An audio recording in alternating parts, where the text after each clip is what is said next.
Hello and welcome to another Star Citizen CitizenCon panel summary. We're looking at the character advancement presentation this time. So this was a variety of character updates that are coming, fashion, armor, new factions, gear progression for your characters from the very basic to the extreme legendary versions of equipment, Starcloth, which is a very pretty cloth simulation, and the character customizer with various DNA and new heads and hair and beards and lots of other jazz being added to that. Let's jump on in. Pyro character clothing and fashion is markedly different from that of Stanton. CIG have basically designed a frontier fashion set which is much more function over form. It focuses on survivability, storage and utility. They showed a demo of various outfits in a Pyro homestead and a Pyro station, food court and loads of NPCs moving about it. There is some very cool outfits, but there's also a load of awesome locations that Cloud Imperium are building into the game, and they're filling it with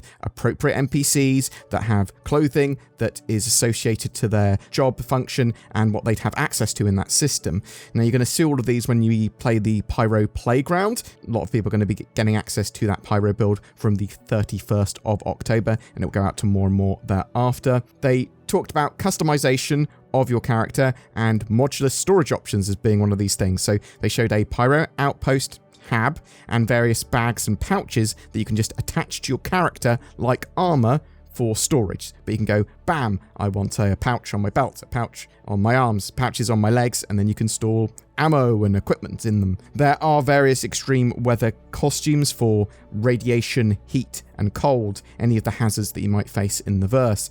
There is a new shader library that they are using to drive their latest clothing and gear to make them look awesome. They also have the insides of some of these helmets modeled already, because taking off your hat, taking off your helmet, taking off your mask, all that sort of stuff is going to be a thing in game, and it's going to have an animation. It's not just going to be pop, it's off. That sort of stuff is very much going to be fully animated. I wonder if that's going to be true of all armor or just the helmet. Ninetales, they're a faction that's in game at the moment. Over 105 million of them have been killed in game. They want more gangs and factions to help flesh out the verse. One of the factions they showed, which is in the Pyro system, mostly at least, is the Rough and Ready faction. They have tattoos that signify their affiliation and rank, and they can have quite extensive tattoos over their body. Some are heavily tattooed, others sort of more blend in. They can have quite expansive and intricate designs, cogs, snakes, tentacles. That's what I saw when I looked at them. You will find these guys in some of these stations around Pyro. Players will be able to earn these tattoos and apply them to their characters for getting rep with the Rough and Ready gang. There's also the Headhunters faction, again in Pyro. They've got more of a wasteland Mad Max vibe, focusing on skulls, bones, metal, spikes. They have tattoos as well, but the whole theme is much more metal and goth. Dusters. This faction was previously based on the Sand Nomads. They've got sort of like gas masks, hoods, very cloth-esque vibe.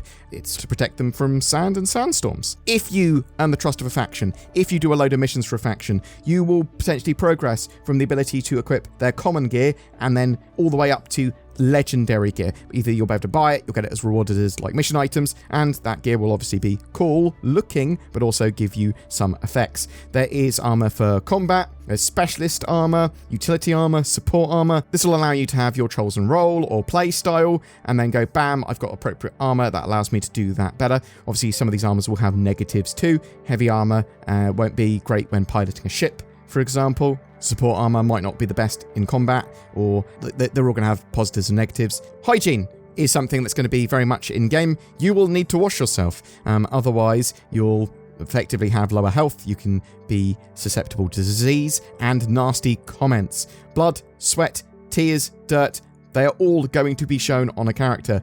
Dirty gear will increase your dirtiness faster as well. And obviously we did find out that dirty gear is more likely to get damaged and malfunction more easily. Showers will clean your character off. So go and shower every so often so that people don't go, hey, no, you smell. Dusters will be around various wrecks and derelicts in Stanton and will be in the game in the 3.22 patch at the end of Q4. Something else they showed, Starcloth. So they're adding more simulated, interesting cloth to Squadron 42 and Star Citizen, they showed a trench coat with Gary Oldman's character from Squadron 42 that's sort of been updated. Cloth has a sim and a render mesh and is effectively then blended between the two. This means that they won't clip and they react to the wind and movement and other forces, but it's done in an efficient way. So pretty fast resource-wise. They are replacing Ragdoll with soft body tapered capsules, which look better, don't clip so much into things. They've got better just general detection and hit detection. They showed a demo of lots of layers of clothing reacting to other wind and character movement. It's very impressive. They're finally adding a load of new hairstyles to the game. So we're going to be getting a major hair update in 3.22. So part of that end of Q4 patch. But Cloud Imperium are building out loads more hairstyles. So they actually have a hair department at CIG now that works on hairs and beards and that sort of stuff. They have loads of new ready for game hairstyles. Texture, placement and shaders all need to come together to make great looking hair. They can have much more finer hair than other games. There are even stray hairs and imperfections with hair that are natural, and yeah, the hair is genuinely impressive, and I wish I had hair.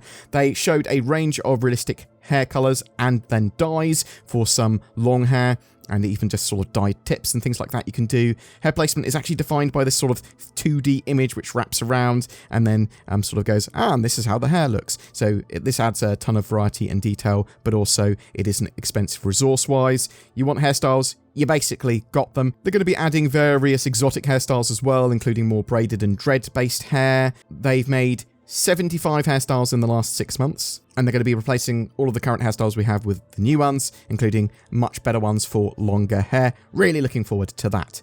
There's also been a DNA pool expansion. So these heads that they've got for Star Citizen, they're basically 3D scanned heads, and they've added a load more heads into the game, and then the way that you customize between them is much more grab and drag, and enables you to go through the whole sort of range of possible customizations for your character. And you can do it in lots of different ways. There is 60 plus more heads that they've added. They have access to much better capture facilities now, so they can do the sort of head capture and actor stuff that they need to do just so much quicker. And this is all part of both Squadron 42 and Star Citizen very much. So they showed a character customizer demo. Basically, you've got 2 base body types you can grab from, and then you can select different types of faces and heads, or more freehand sculpt, as we mentioned earlier. It looks pretty realistic options wise, so hopefully you can't make anything that looks too mutant.